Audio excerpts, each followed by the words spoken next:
Before we start to wrap up, let's quickly, directly, and explicitly address some very common and popular objections that have already been implicitly answered in this presentation.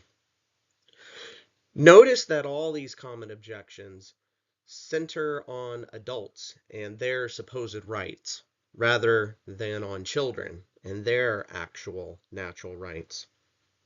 Also notice that all these objections attempt to paint adults as the victims of traditional natural marriage laws rather than children being the victims of unnatural and innovative marriage laws.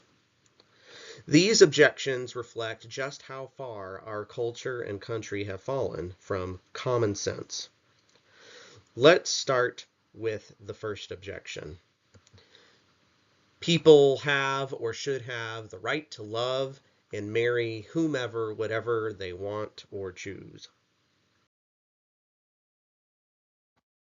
First, let's focus on the marriage issue and put aside the issue of love and which sexual acts are truly loving and which are not, which is a whole other discussion.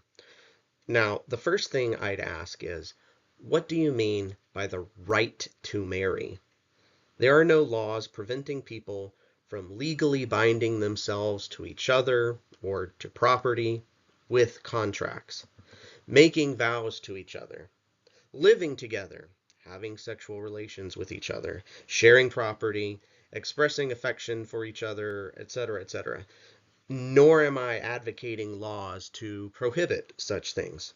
This is an emotional straw man. No, what this objection is really saying is, I have a right to force others to recognize, approve, and privilege my relationship. And when properly framed this way, the weakness and falsehood behind this objection becomes clear.